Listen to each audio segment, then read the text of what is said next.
नमस्कार मंडळी मी गणेश ठाकरे महाराष्ट्र नेता या चॅनलवरती आपलं सहर्ष स्वागत आहे. मंडळी, केजरीवाल दिल्लीचे असणारे मुख्यमंत्री केजरीवाल यांना जेल झाली होती. त्यांना 2 महिन्यासाठी जेलमध्ये टाकण्यात आलं होतं. तर त्यांचे उपमुख्यमंत्री असणारे सिसोदिया यांना देखील 6 महिन्याची जेल झाली होती आणि त्यांना सुद्धा जेलमध्ये टाकण्यात आलं होतं. परंतु त्या गोष्टीचा आज निकाल लागला. त्यांच्यावरती जे काही खटला चालू होता त्याचा आज निकाल लागला आणि कोर्टाने त्यांना निर्दोष सोडलं. परंतु यामध्ये भाजपची कुठेतरी खेळी आहे हे देखील स्पष्ट झालेले. आता ज्या अर्थी भाजपच्या माध्यमातून दबावशाहीचे तंत्र वापरले जाते असे सुद्धा आरोप आहेत. सीआयडीच्या माध्यमातून काही चौकशा लावल्या जातात आणि त्या सीआयडीच्या अंतर्गत केजरीवाल यांची सुद्धा चौकशी झाली होती आणि त्यांना जेलमध्ये टाकण्यात आलं होतं. ते त्यांनी वाटलेले परवाने म्हणजेच दारू वाटपाचे जे काही लायसन असतील ते वाटप करण्यात आले होते आणि त्याचा आरोप केजरीवाल यांच्यावरती टाकण्यात आला होता, त्यांच्या उपमुख्यमंत्री यांच्यावरती टाकण्यात आला होता.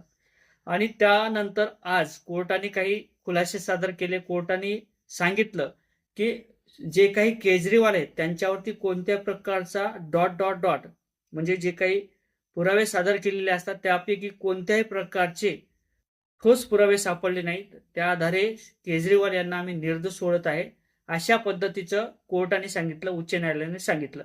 आणि त्यानंतर केजरीवाल आणि त्यांचे सहकारी उपमुख्यमंत्री असणारे सिसोदिया यांना देखील बाहेर सोडण्यात आलं आणि त्यांनी आज माध्यमांशी बोलताना त्यांची प्रतिक्रिया व्यक्त केली. खरं तर भाजप सरकारला ते खटकलं असं देखील म्हणलं जाते. कारण तर केजरीवाल यांचं म्हणणं आहे की ज्या पद्धतीने मी माझ्या शाळा म्हणजे दिल्लीतील शाळा ह्या मुक्त केल्या होत्या, म्हणजे कोणत्या प्रकारचा त्या ठिकाणी मुलासाठी जे काही लागणारा कर असेल, टॅक्स असेल किंवा फी वगैरे असेल, शाळेत लागणारा जो काही खर्च असेल ते पूर्णपणे माफ होतं. कोणत्याही प्रकारचा त्या ठिकाणी चार्ज घेतला जात नव्हता शाळेच्या माध्यमातून. आणि त्याचबरोबर जे काही लाईट बिल असेल ते देखील त्या ठिकाणचं पूर्णपणे मोफत करण्यात आलं होतं. आणि राजकारण सुरू झालं.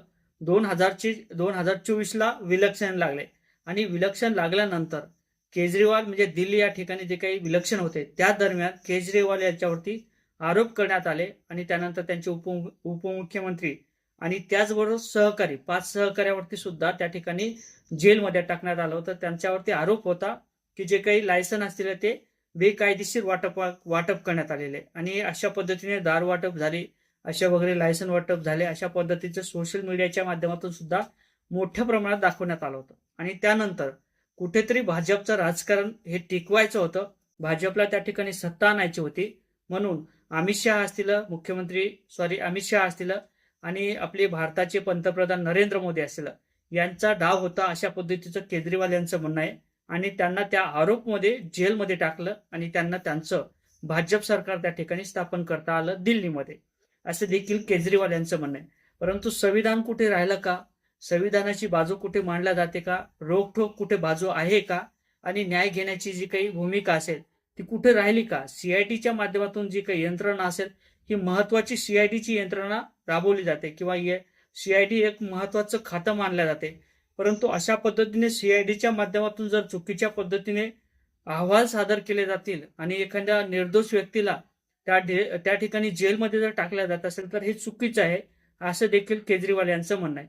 आता ज्या पद्धतीने राजकारण होत आहे, ज्या पद्धतीने महाराष्ट्रातील राजकारण असेल, बिहारचं राजकारण असेल, गुजरातचं राजकारण असेल आणि त्याचबरोबर महाराष्ट्र किंवा दिल्लीचं राजकारण असेल, अगदी खालच्या दर्जावरती गेलेले असं सुद्धा बोलावं लागणार आहे.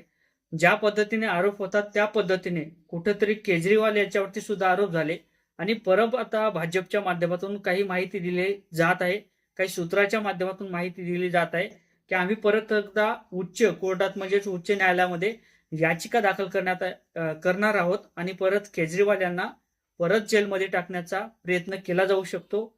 आता केजरीवाल खोटे होते की मग भाजप सरकार खोटं होतं हे तुम्ही ठरवा आणि कमेंट करायला विसरू नका. जय शिवराय.